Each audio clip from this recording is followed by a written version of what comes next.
spontan ishlash, oqim bilan birga yurish endi bu yerda ishlamaydi. Nega? Hech kim siz bilan bu yerda maktabchalik enegalik qilmaydi. Ko'pchilik taslim bo'ladi. Buni nafaqat o'zlari shuni fikrlashadi, balkim professorlar yoki boshqa bir o'qituvchilar tomonidan ham qo'llaniladi.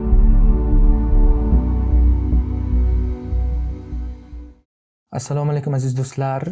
Men Central Asian University'ning tibbiyot fakulteti 4-bosqich talabasiman. Mana 4 yil yoki maktabni bitirganimga 7-8 yil bo'lgan bo'lsa, barcha abituriyent va 1-bosqich talabalari to'qnash keladigan muammolarni yoritish uchun bu video olinyapti. Ya'ni biz bilamiz 11-sinf ko'pchilik уже 7-sinfdan boshlab universitetga kirish uchun tayyorgarlik ko'radi, abituriyentlik har xil kurslarga boradi yoki o'zlari yakka o'qishga harakat qilishadi. Universitetga kirganidan keyingi bo'ladigan eng katta muammo qanchalik maktabdan universitet farq qilishini ko'rishadi. Ya'ni buni abituriyentlarning o'zi ham bilishadi. Universitetga kirishdan oldin, lekin ularning bitta bir o'ylaydigan xato fikri bu universitetga kirib olsam kelgan bosqichi. Ya'ni ularda bu ilmlar olinishi aynan universitetga kirilish uchun imtihonni muhim kirib olsam. Ya'ni bu informatsion oqimni qayta ishlashdagi bo'ladigan muammolar. Juda ham ko'p kompleks muammolar bor. Ularni barchasini ko'rib chiqish uchun bu video olindi.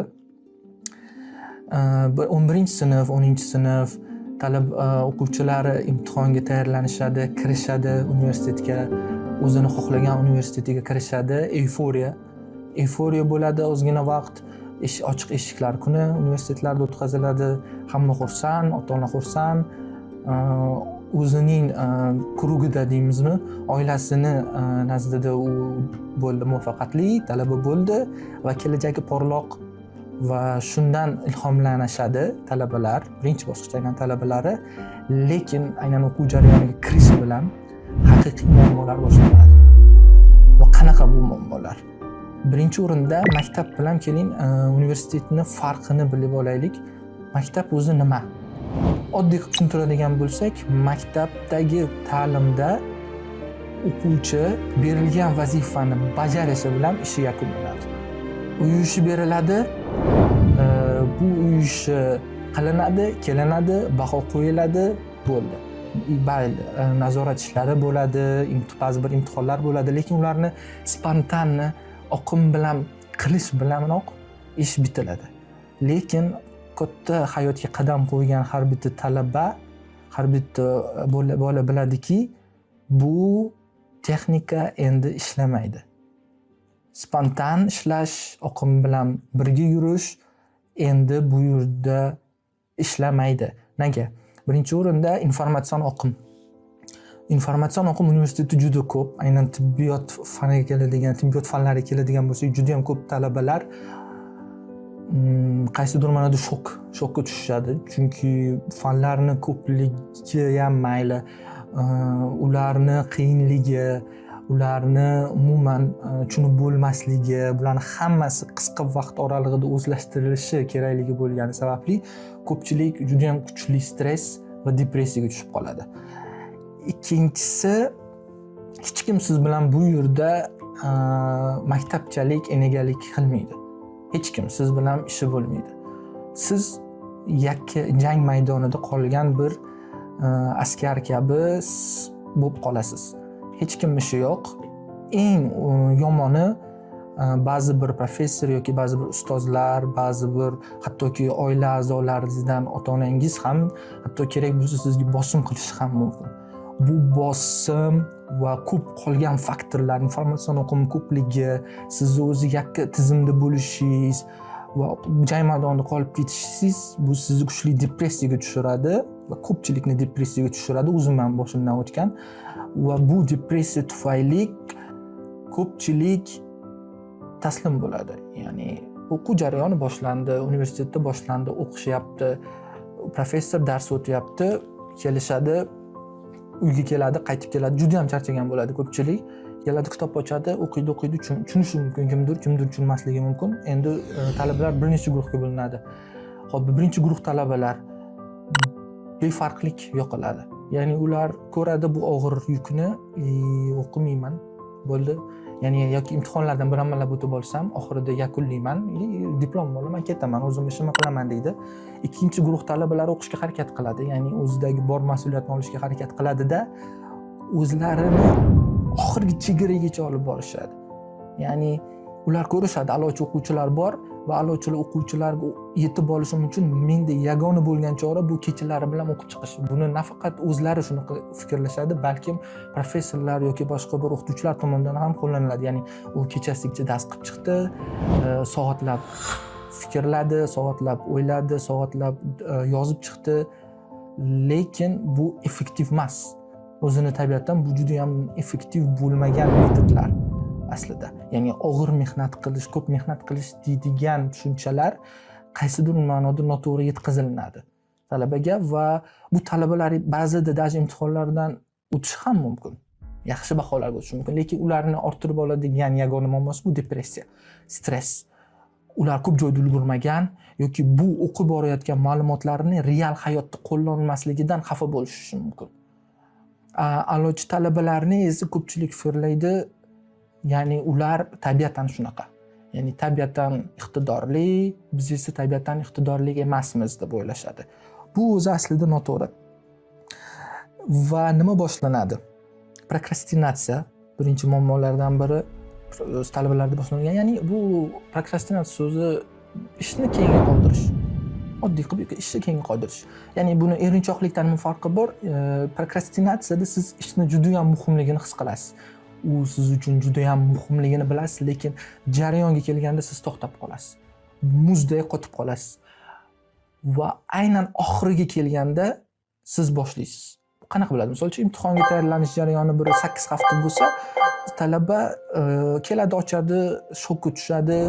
Undan ko'ra Telegram yoki Instagram, TikTok tutaman deydi, bo'ldi. Shu bilan birinchi 6-7 hafta deyarli ijtimoiy tarmoqlarda vaqt o'tkazish bilan ketadi va oxiridagina tayyorlanishni boshlashadi. Bu o'zi prokrastinatsiya va bu sikl yana takrorlanadi. Bu borada ko'p juda ham memlar bor. Internetda aylanadigan nafaqat o'zbek auditoriyasida, balkim ingliz auditoriyasida ham, rus auditoriyasida ko'ramiz.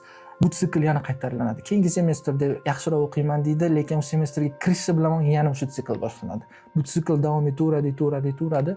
Shu bilan 4 yilim yoki 6 yilim nima bilan o'tib ketdi degan savol bilan ko'pchilik qolib ketadi va shuning natijasida biz o'zimiz ham bilamiz, mana qanaqa motivatsiya olsam bo'ladi, qanaqa disiplina, mana shunaqa so'zlar juda ham ko'p ishlatiladigan bo'lgan.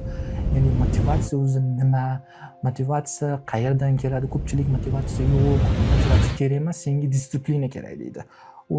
Ya'ni buni hammasi o'zi aslida kompleks muammo, lekin birinchi o'rinda aytolaman, bu informatsion oqimni noto'g'ri yo'naltirish, ya'ni uni noto'g'ri tartiblashdan kelib chiqadi. Time management yo'qligi, time management rejalashtirish, maqsadlar qo'yish. Afsuski ko'pchilik o'zim suhbatlashgan talabalarda va o'zim boshimdan kechirgan muammodan kelib chiqib ayta olaman.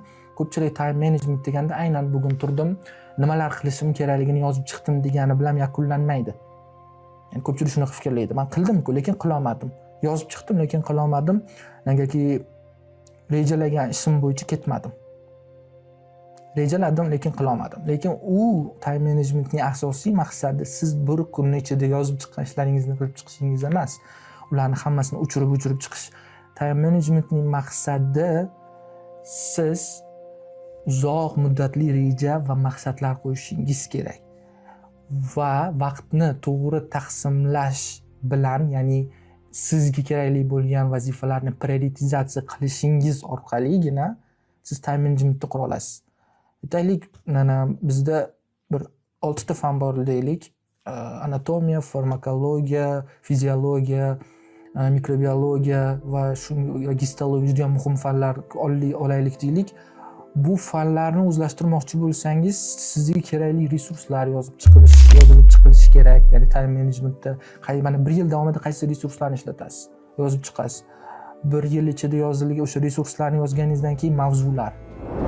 bitta mavzu ketma-ketligi, siz o'zingizga qaysidir ma'noda o'quv rejasi tuzasiz va o'sha o'quv rejasi bo'yicha ketasiz. Bu time management bo'ladi. Siz ya'ni ilmingiz qayerda filtr bo'layotganini, miyangizda filtr bo'layotganini bilasiz. Bu aynan qo'llanilishi kerak bo'lgan birinchi texnika hisoblanadi. Time managementni hayotda tatbiq qilish. Bu o'zimni shaxsiy tajribamdan kelib chiqib ham time managementsiz ko'pchilik stressga, depressiyaga, prokrastinatsiyaga tushishining ham sababi aslida shu. Ular kelishadi, nima qilishni bilmaydi. Ularning nazdida ochishadida juda ham ko'p ma'lumotni olishim kerak hozir degan narsa miyaga kirgandan keyin u qo'rqib qoladida, undan ko'ra qilmaganim yaxshi deydi. Chunki erinchoqlik, prokrastinatsiya bu insondagi noquslik yoki negativ bir yomon nuqson emas o'zi aslida. Bu miyani himoya tizimi ishlayapti degani. Miya himoya tizimi ishladimi? Ya'ni men qo'rqyapman, men xavfsiz emasman degan o'ziga sistemani yoqqandan keyin u narsani qilmaganim ma'qul deydi. Yoki oxiriga qoldiradi, ya'ni prokrastinatsiya yo'qoladi. Prokrastinatsiya bu butun boshli ilmiy maqolalar yozilgan va yaqinda 2007-yilda yozilgan, adashmasam Calgary University tomonidan o'tkazilgan natijalarga ko'ra, ya'ni unda 300 mingdan oshiq studentlar qatnashgan, 80-95% studentlar prokrastinatsiya bilan aziyat chekadi va ko'p doktorantlarning o'zini ishini yakunlamasligiga ham sabab aynan prokrastinatsiya hisoblanadi.